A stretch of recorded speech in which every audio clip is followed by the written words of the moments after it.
Hello everyone, welcome to the Radhika's Code Hub YouTube channel. Today we will start cloud computing, right? So I hope you are doing well and let's begin our cloud computing chapter 1. Okay, so this is the introduction chapter. So first of all, we will discuss what is computing, right? To mean any goal oriented activities requiring benefits from creating computers, ठीक है. And computing include means describing and building hardware and software systems for a wide range of purpose, process, structure and managing various kinds of information, right? So we will discuss about evolution of cloud computing, right. इसके benefits क्या रहे और modern business में क्या इसका impact पड़ रहा है, ठीक है. कंप्लीट इंस्ट्रक्शंस हम इसमें एक्सेस करने वाले हैं, राइट. तो this is the definition of cloud computing. Cloud computing is the delivery of computing service. अब सर्विस कौन सी आपको डिलीवर हो रही है? सर्वर के according, storage, database, networking, software, analytics and intelligence over the internet. Internet के ऊपर आप सभी वर्क कर सकते हो, द क्लाउड, राइट. अगर हम बात करें इसके फीचर्स की, तो ये क्या है? ऑन डिमांड सेल्फ सर्विस है. अपने डिमांड के अकॉर्डिंग आप यहाँ पर काम कर सकते हो. ब्रॉड नेटवर्क एक्सेस है. रिसोर्स पूलिंग भी कर सकते हो. Rapid elasticity and measured service.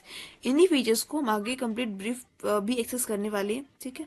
So easily understand हो जाओगे. First is benefit of cloud computing, right. अब क्लाउड कंप्यूटिंग की बेनिफिट्स जाने से पहले हमें इसकी हिस्ट्री पता होनी चाहिए, राइट. ये भी क्लाउड कंप्यूटिंग की हिस्ट्री कैसी रही है. So I will discuss first of all mainframe time sharing in 1950, right? And JCR, Licklider, ARPANET 1969. This is very important for history of cloud computing, right? तो first is 1950. 1950 में क्या हुआ था? Main frame time sharing. Second is 1969, JCR, लिक्लेडर, ARPANET. उसके बाद आई थी हमारे पास virtual machines. Virtual machine आई थी 1970 में. उसके बाद आया था वर्चुअलाइज प्राइवेट नेटवर्क कनेक्शंस 1990 में. उसके बाद cloud computing definition with Ramnath Charappa, I think so, 1997 में. ओके. देन आया हमारे पास AWS यानी कि अमेजोन वेब सर्विस 2002 में. उसके बाद आई थी इलेक्ट्रिक कंप्यूटर कंप्यूट क्लाउड यानी कि EC2. वो आया था हमारा 2006 में. उसके बाद आया था गूगल और माइक्रोसॉफ्ट. वो आया हमारा 2009 में. उसके बाद जो है one server field service management यानी कि वो आया 2010 में, ठीक है. ये हमारी जो है हिस्ट्री है क्लाउड कंप्यूटिंग की. अब हम इससे कुछ बेनिफिट्स जानते हैं कि बेनिफिट्स क्या है क्लाउड कंप्यूटिंग के, हम क्यों यूज करते हैं क्लाउड कंप्यूटिंग को, राइट. सो कॉस्ट सेविंग है, स्केलेबल है, फ्लेक्सिबल है, इंक्रीज एगिलिटी है, इनहेंस कोलेबोरेशन के लिए हम यूज करते हैं, राइट. अब कॉस्ट सेविंग का मतलब क्या है कि पे एज यू गो मॉडल. आपको जितना काम करना है, राइट, आपको जितना काम करना चाहते हो आपको उतना ही पे करना होगा. कितने हावर्स आप काम करते हो एज ए सर्वर पे, ठीक है, उसके अकॉर्डिंग आपको पे करना होता है. तो pay as you go model eliminate upfront investment. आपको एक्स्ट्रा इन्वेस्ट करने की जरूरत नहीं होती. And reduce operation cost.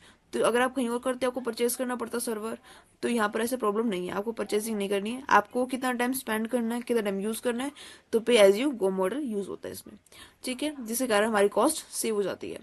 अगर हम बात करें स्केलेबिलिटी की और फ्लेक्सिबिलिटी की, तो इजीली स्केल रिसोर्सेज अप और down are needed accommodation floating workload, right. तो वो फ्लेक्सिबल है, अप और डाउन करना आसान होता है ड्यू टू यूजर नीड यानी कि due to as a programmer की नीड भी हम कह सकते हैं. जैसे आप चाहते हो वैसे अपने अकॉर्डिंग फ्लेक्सिबल है, ओके. इंक्रीज एगिलिटी की बात करें तो faster deployment of new application and service enabling quicker response to market changes. अगर हम बात करें मार्केट चेंजेस के अकॉर्डिंग, तो यहाँ पे सर्विस को इनेबल करना भी बहुत ही आसान हो जाता है. Enhance collaboration, improve collaboration and communication through cloud based tool and platforms, right. तो उसे कोलैबोरेट करना भी बहुत ईजी होता है.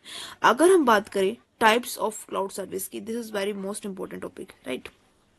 First is IaaS, PaaS and SaaS. अब देखिए, this is the cloud. In this image you see this, ये क्या है? Infrastructure as a service, right. तो ये एक कंप्लीट क्लाउड है जिसके अंदर क्या होता है, हम सर्वर को मैनेज करना, स्टोरेज का, नेटवर्किंग हम कंप्लीट इसमें करते हैं, राइट। अगर हम बात करें as a platform, as a service की, तो यहाँ पर क्या होता है, हमें डेवलप कैसे करना है, हमारा जो प्रोजेक्ट होने वाला है उसको रन कैसे करना है, जो उसकी एप्लीकेशन उसको कैसे मैनेज करेगी, कैसे हमें प्लेटफॉर्म प्रोवाइड होने वाला है, उसमें हम डिस्कस करते हैं। अगर हम बात करें SaaS की, तो सॉफ्टवेयर एज ए सर्विस, यहाँ पर हम सॉफ्टवेयर रिगार्डिंग जो इन्फॉर्मेशन होती है जैसे कि वेब ब्राउजर के अंदर, मोबाइल ऐप्स के अंदर होती है, वो हम चेकआउट कर सकते हैं, राइट।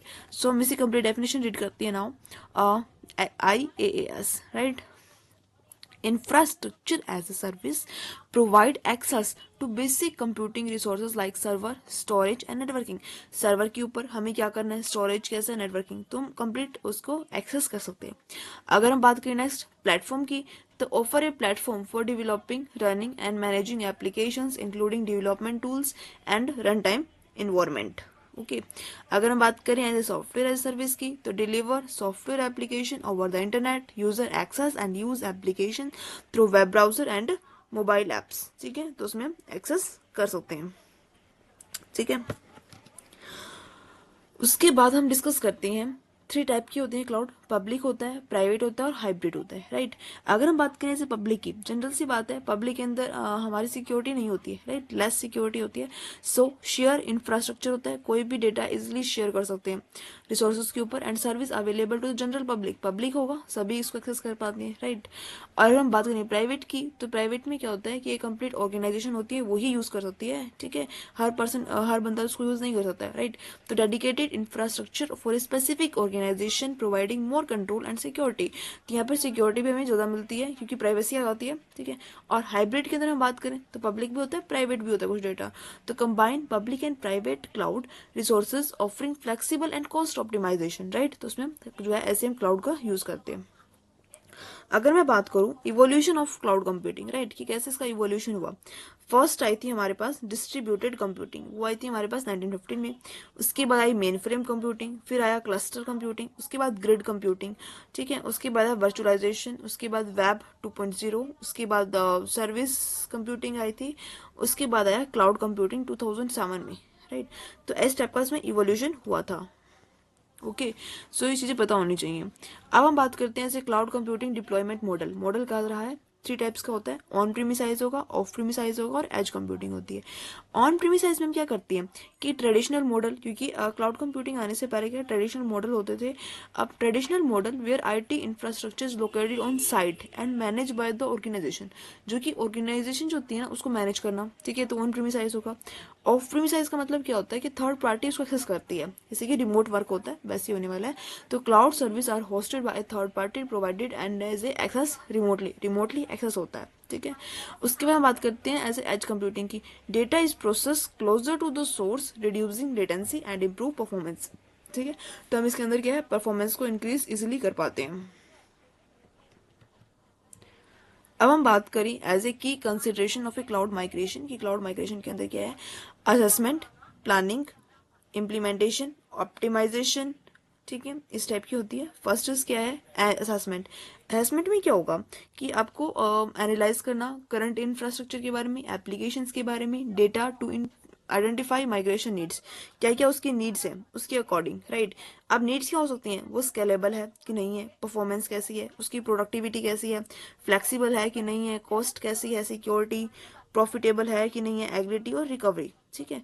अगर हम इसकी बात करें बेनिफिट्स की, बेनिफिट्स भी होते हैं, ठीक है, तो बेनिफिट्स में भी ये होते हैं जैसे कि स्केलेबल है कि नहीं है। अब स्केलेबल का मतलब क्या होता है, व्हाट इज स्केलेबिलिटी, स्केलेबल का मतलब ये होगा कि scalability enough to support various workloads and users, so it offer to expand without impacting performance, right, क्योंकि स्केलेबल है तो हमें परफॉर्मेंस की ज़्यादा नीड नहीं है, परफॉर्मेंस होनी चाहिए, प्रोडक्टिविटी होनी चाहिए और फ्लेक्सिबिलिटी, ठीक है, तो इसी कुछ बेनिफिट्स हैं। कॉस्ट क्या मैटर करती है, सिक्योरिटी क्या मैटर करती है, ठीक है, और रिकवरी क्या होती है, ठीक है, तो सारा कंप्लीट हम इसमें डिटेल जो है इसमें हम एक्सेस करने वाले डेटा, ठीक है। सो मतलब मेन पॉइंट यह है कि असेसमेंट के अंदर हमें कैसा इंफ्रास्ट्रक्चर होना चाहिए, कैसे हमारे एप्लीकेशन वर्क करेंगे, कैसे जो डेटा है टू इंटीग्रेटिंग माइग्रेशन उसकी नीड्स के अकॉर्डिंग वो एक्सेस कर रहा है डेटा, ठीक है। प्लानिंग की हम बात करें तो develop a detail migration strategy, क्या हम स्ट्रेटजी को हम फोकस करने वाले हैं, ठीक है। क्या टाइमलाइन होने वाला है, क्या हमें गाइडेंस प्रोवाइड करने वाले हैं, रिसोर्सेज क्या होंगे, और रिस्क मिटिगेशन। रिस्क मिटिगेशन का भी बहुत लेंथी टॉपिक है तो भी हम डिस्कस करेंगे, ठीक है। उसके बाद हम बात करते हैं इम्प्लीमेंटेशन। इम्प्लीमेंटेशन में क्या होगा, execute the migration process including data transfer, कैसे डेटा को ट्रांसफर करना है, application recognization and testing, right, क्योंकि इम्प्लीमेंटेशन में कंप्लीट उसकी इम्प्लीमेंटेशन आ जाती है प्रोग्रामिंग की। ऑप्टिमाइज करना, monitor and fine tune cloud sources to ensure optimal performance and cost effective, क्योंकि कैसे परफॉर्मेंस क्या इफेक्ट डालती है उसके ऊपर, राइट। उसके बाद हम बात करें as a cloud security and complaints. सबसे पहले हम बात करें फास्ट से बात करते हैं, ठीक है। Data encryption. डेटा इंक्रिप्शन में क्या होगा कि protect sensitive data is transit and at rest with encryption techniques, ठीक है, तो ये डेटा इंक्रिप्शन होता है। एक्सेस कंट्रोल की हम बात करें तो implement strong authentication and authorization measure to restrict access, okay, to authorize user, तो एक्सेस करना भी बहुत ईजी है। सिक्योरिटी की बात करें तो सिक्योरिटी मॉनिटर करना, continuously monitor cloud resources for suspicious activity and potential threat। अगर हम बात करें compliance standard की तो adhere to relevant industry regulations and compliance framework to ensure data privacy and data security। अगर हमें privacy नहीं मिलेगी, security नहीं मिलेगी तो हम ये यूज करेंगे उसको नहीं ना, तो ये बहुत मैटर करता है, ठीक है। कंप्लेंस स्टैंडर्ड के बारे में, सिक्योरिटी और एक्सेस कंट्रोल और डेटा इंक्रिप्शन, ओके। अगर मैं इसकी बात करूं कि इसमें कुछ चैलेंजेस भी आते हैं, राइट। अगर मैं इसी स्लाइड की बात करूं तो क्लाउड सिक्योरिटी एंड कंप्लेंट्स हमने किया, ठीक है। अब इसमें कुछ चैलेंजेस होंगे, failure is not permanent, right, अगर फेल्योर हो जाता है तो परमानेंट होता है नहीं होता है, ठीक है। पुअर इंफ्रास्ट्रक्चर डिजाइन, कई बार होता है ना कि अभी हम जो इंफ्रास्ट्रक्चर बनाने वाले हैं वो पुअर, उसकी क्वालिटी लो हो, ठीक है, तो इस टाइप के होते हैं। प्रोसेस स्लो हो जाता है, ठीक है, वो भी हम क्या कंप्लीट आगे जाने वाले हैं आगे इन फर्दर लेक्चर्स पे।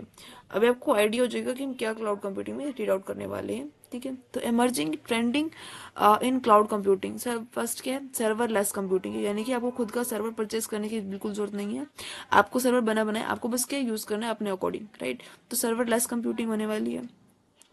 Execute code without managing server, आपको कोड एग्जीक्यूट करना है विदाउट मैनेजिंग सर्वर।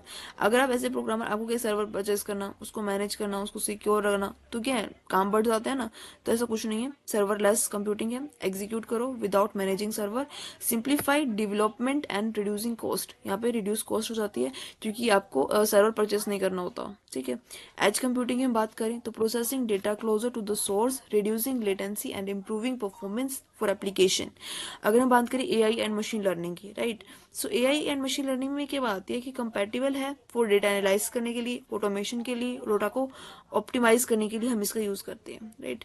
ब्लॉकचेन की बात करें तो ब्लॉकचेन में क्या होता है कि सिक्योरिटी डेटा, जो हमारा डेटा है वो सिक्योर है कि नहीं है, सिक्योरिटी डेटा करना, transaction using blockchain technology, right, and enhance trust and transparency, क्योंकि जो हमारा डेटा सिक्योर होगा हम तभी उसको एक्सेस करेंगे, right, this is the most जो है ट्रेंड में है फीचर्स।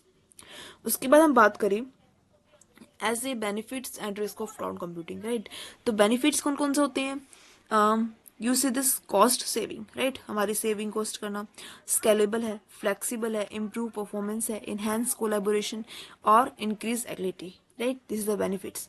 अगर हम बात करें एज ए रिस्क की तो सिक्योरिटी कंसर्न करना, vendor lock in, data privacy, dependence on third party and integration challenges, ये हमारे कुछ हैं रिस्क, ओके। उसके बाद हम बात करते हैं what is cloud computing, right. So on demand self service है। अब ऑन डिमांड सेल्फ सर्विस का मतलब क्या होता है कि user can access and provision computing resources such as server, server को आपको कैसे यूज करना है, स्टोरेज के ऊपर कि क्या आपको डेटा डालना है, क्या सॉफ्टवेयर यूज करना है, on their own without requiring human interaction from a service provider, right, आप अपने अकॉर्डिंग भी इसमें काम कर सकते हो, ठीक है। ब्रॉड नेटवर्क एक्सेस है, यानी कि cloud resources are available over a network enable user to access them from various devices and locations। अगर हम बात करें रिसोर्स पूलिंग की तो इसमें क्या होता है, the provider computing resources as pooler pooled to server multiple consumer using a multi-tenant model with resources dynamic assign and reassign based on demand. ठीक है, तो रिसोर्स पूलिंग में क्या होते हैं, डिमांड के अकॉर्डिंग। अगर हम बात करें ऐसे रैपिड इलास्टिसिटी की, तो यहाँ भी ये आएगा कि computing resources can be quickly scale up और down to meet fluctuating demand. ठीक है, तो डिमांड के ऊपर ही वर्क करने वाला है, मेन बात ही है। अगर हम बात करें मेजर सर्विस, तो यहाँ पर ये cloud usage is monitor and reported allowing for resources consumption to be track and bill accordingly. ठीक है, तो अपने अकॉर्डिंग जो है यहाँ पर डेटा एक्सेस होने वाला है। ठीक है, अब यहाँ पर आते हैं कुछ चैलेंजेस क्लाउड कंप्यूटिंग की, राइट। सो फर्स्ट इज क्या है, integration complexity. Integration cloud service with existing IT infrastructure can be complex हो जाता है डेटा। अगर ऐसे ह्यूमन करे तो भी कॉम्प्लेक्स हो जाता है डेटा को मैनेज करना, requiring careful planning and execution, right. अगर हम बात करें सिक्योरिटी कंसर्न की, तो ensure data security compliance in the cloud environment is a paramount, requiring robust measure to protect sensitive information, right. तो सिक्योरिटी बहुत मैटर करती है। अगर हम बात करें स्किल गैप की, तो ऑर्गेनाइजेशन में need to upskill their workforce and to manage and operate cloud service effectively, right. तो वो सर्विस जो है इफेक्ट करती है, कैसे आपको सर्विस प्रोवाइड हो रही है, राइट। तो this is a conclusion. Next step cloud computing is revolution is IT infrastructure offering a flexible, scalable, and cost-effective solution for modern business, right? And embrace its benefit and explore how it can be transferred from your organization Opera. ठीक है, तो this is the first lecture जहाँ पर हमने discuss किया as a cloud computing के बारे में, राइट। दिस सो वीडियो अच्छी लगी हो तो like, subscribe and share with your friends. Thank you for watching this video.